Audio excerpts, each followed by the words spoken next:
Hello everybody, long time no see. Welcome to another episode of Safari Tales. It's been a very busy week, nice and warm as well, a lot hotter than it has been in the past few weeks, a few days over 40 degrees Celsius, which is not unusual for this time of year, but it's been good. Started off early on the week with a beautiful sighting of Klangisa with an Impala kill. We haven't seen her too often over the last few months, so it's really nice to get to see her again.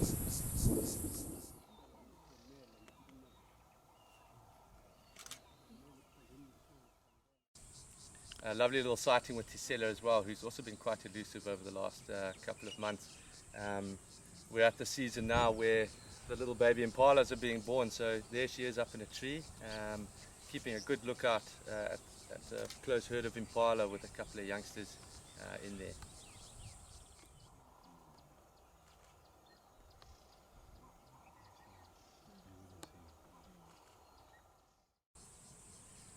Slambela as well has been a nice little encounter this week. We managed to find him quite late on in the morning, actually, up in a small little marula tree. And then he hopped down and carried on along the way, and then climbed up into another tree. Also, kind of on the lookout for some young Impala, but really nice to see him and Tisela doing so well during this time. Really turning out to be such a great looking young male. Right, so it's been very hot over the last, like I said, over the last few days, and a lot of the water holes are starting to dry up. With that, we had a great sighting with Shangwa, the young male leopard up in the north there at one of the dams. He had just finished fishing. You can see how muddy and dirty he is, but also this time of year, very little water around, so lots of other animals around the waterhole as well, so lots of elephants and all of that.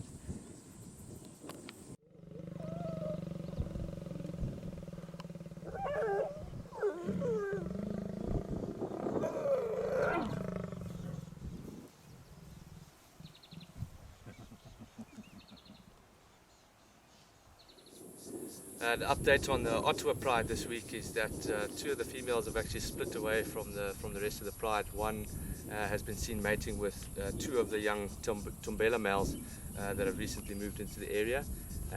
The other one has been mating with one of them, and they managed to take down a wildebeest at some point, which they fed on for a couple of days and had some really interesting interactions with some hyenas and some old buffalo bulls that moved into their sighting as well.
Which ended in the Matimba male actually eventually getting in there, chasing away that young Tumbela male, and then sharing the rest of the carcass with the Ottawa female.